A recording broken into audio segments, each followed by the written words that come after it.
From the roar of engines to the blur of colours zipping past iconic racetracks, Formula One has captivated millions for over 7 decades. It's a world where legends are born and history is written at 200 miles per hour. But among countless memorable moments, there stands one season, a thrilling, heart-stopping saga, often whispered as the greatest ever. Hold on to your helmets, it's about to get legendary!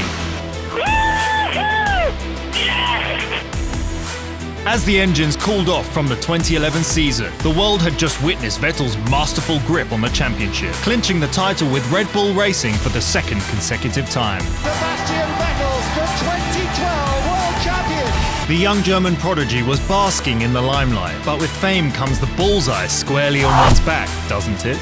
2012 ushered in a blend of old and new. The FIA, never one to let teams get too comfortable, introduced significant changes, notably the ban on exhaust-blown diffusers. Remember those nifty little tricks that gave the likes of Red Bull an edge?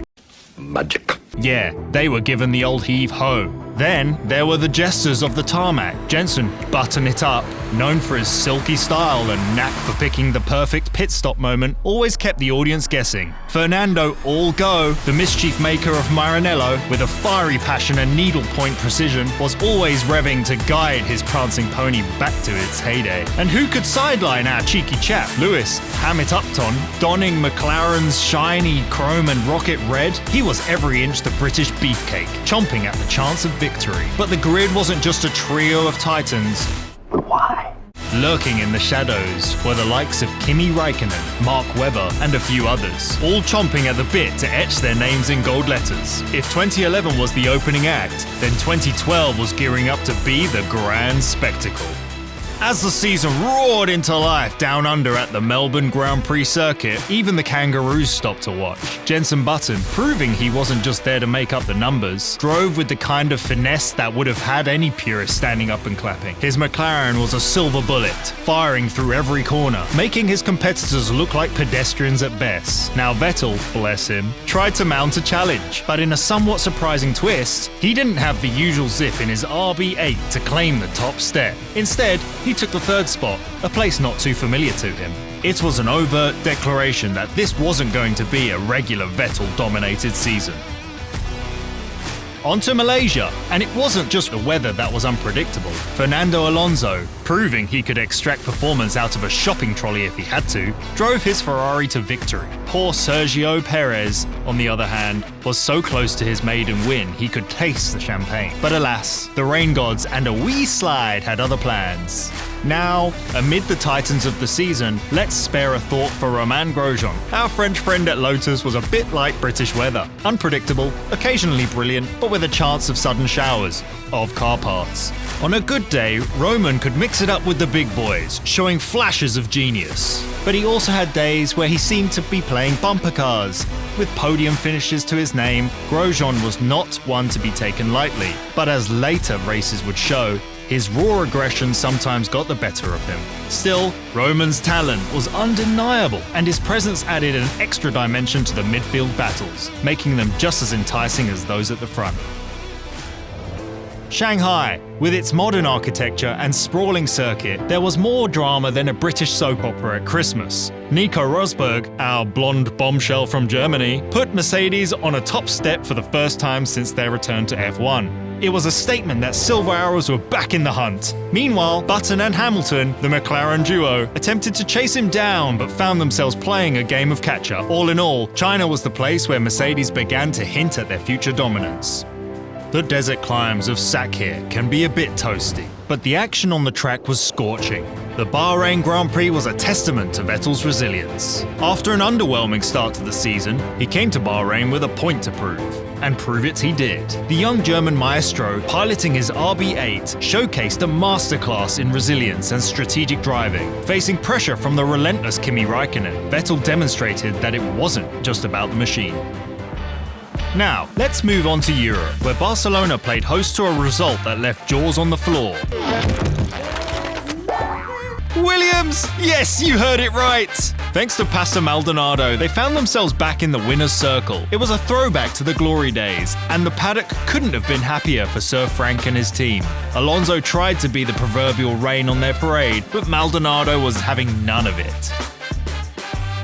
Monte Carlo, with all its razzmatazz, was up next. Mark Webber, not to be outdone, stood atop of the podium, making sure that Red Bull's trophy cabinet wasn't collecting dust. And behind him, the streets of Monaco were alight with action that reminded us why we love this sport. Rosberg, Alonso, and Vettel played a high-speed game of chess, with each trying to second-guess the other. And as for the yachts and the celebrities, well, for once, they took a back seat to the real stars, the drivers.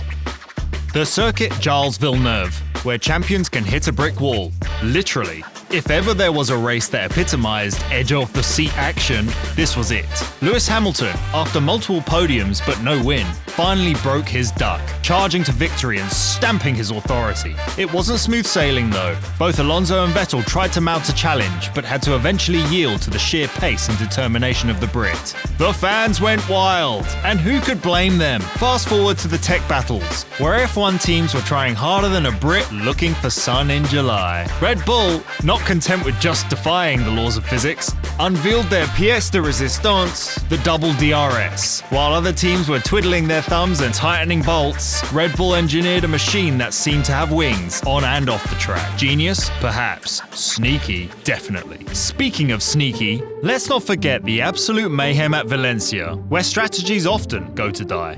Alonso, that wily Spaniard, transformed his home race into a masterstroke of strategy and audacity. Starting 11th, and it bears repeating, 11th, he ended up atop of the podium, proving you could never rule him out, especially not in front of his compatriots. And just when we thought things couldn't get more exciting, Maldonado and Hamilton decided to have a last lap tango, reminding everyone that this was, indeed, a contact sport. If Formula One had a home, it would probably be Silverstone. The older airfield circuit, laden with history, was the stage for Mark Webber's moment of brilliance. Webber, not one to be overshadowed by his younger teammate, took it upon himself to show that he wasn't ready for the F1 retirement village just yet. That move on Alonso was poetry in motion, and you wouldn't be faulted for expecting someone to spill their tea in sheer disbelief. But of course, who could forget the Belgian Grand Prix? The track we call Spa, can't pronounce it right, is the one that separates the boys from the men. But 2012's edition was memorable for all the wrong reasons. Romain Grosjean, in a moment that would earn him more than just a rap on the knuckles, launched his Lotus skyward, narrowly missing Alonso's head and taking out Hamilton in the process. The championship would have swerved in a completely different direction had that incident been worse.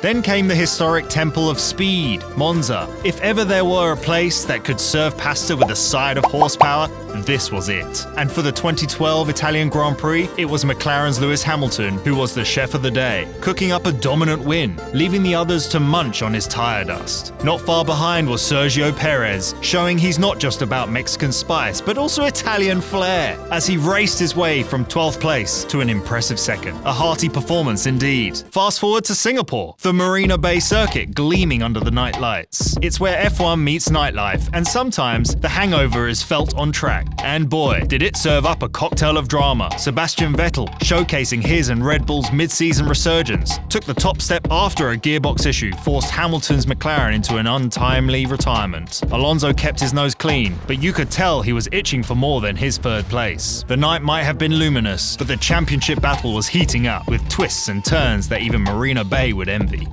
Next up, the Japanese Grand Prix at Suzuka, a circuit where sushi isn't the only thing served with sharp precision. This track, with its snaking S's and iconic 130R, is where drivers earn their stripes. In 2012, Vettel was in his element, slicing through the corners like a katana, clinching victory with the ease of a sumo wrestler in doyo. Behind him, Felipe Massa found his mojo, claiming a well-deserved second place. The Ferraris might not have had the ultimate speed, but in Suzuka, they showed they had the heart. Next stop was the Korean International Circuit, a blend of long straights and intricate corners. Mark Webber took pole, but it was his teammate Vettel who clinched victory, converting Red Bull's dominance into tangible results. The McLarens tried to keep up, with Hamilton ending up 10th due to a piece of AstroTurf attaching itself to his car. One could say his car wanted to blend in with the local landscaping. Meanwhile, Alonso kept his championship hopes alive with a steady drive to third, ensuring the title race would continue to bubble away.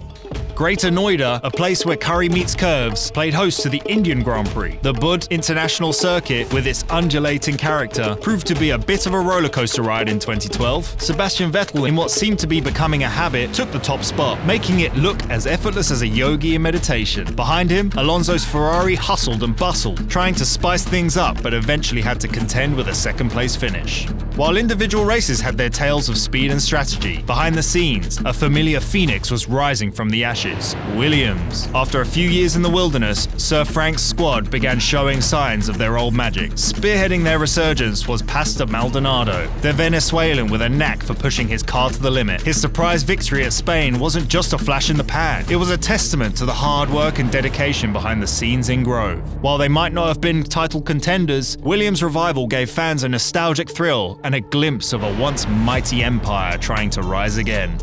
A few moments later. As the F1 Circus pitched its tent at the Yas Marina circuit for Abu Dhabi Grand Prix, the glamour and opulence were almost binding. This race, however, wasn't just a rich man's playground. It was a battleground under the floodlights. Kimi Räikkönen, driving for Lotus, reminded everyone of his ice-cool demeanor and blazing speed with one radio message: "Leave me alone. I know what I'm doing." We get it, Kimi. No need to remind us. But we do love it when you do. A few moments later. Then to the land of the free and the home of barbecues? Austin, Texas, with its cowboy hat and killer brisket, welcomed F1 back to America. The Circuit of the Americas, with its towering first turn, saw Lewis Hamilton and Vettel lock horns in an old-fashioned Western duel. Hamilton, with grit and determination, managed to overtake Vettel and clinch a win that had everyone humming to country tunes. The podium felt more like a rodeo, and you half expected someone to yell, "Yeehaw!" To cap it all off, Sao Paulo's Interlagos was the grand finale. Vettel and Alonso, the title protagonists, gave it their all in a race that had more plot twists than a telenovela. In the end, it was Button who took the spoils of the race, but Vettel secured enough points to claim his third consecutive championship. Rain, collisions, and sheer passion made this a race for the ages, encapsulating the rollercoaster that was the 2012 F1 season. In a whirlwind of revving engines and fierce rivalries, the 2012 F1 season dazzled fans with Button's finesse, Alonso's audacious strategies, and Vettel's tenacity, culminating in his third consecutive championship in a rain-soaked Sao Paulo showdown. What was your standout moment from this rollercoaster season? And would you dare say there's been a better one since? Do share in the comments, and remember, no skidding!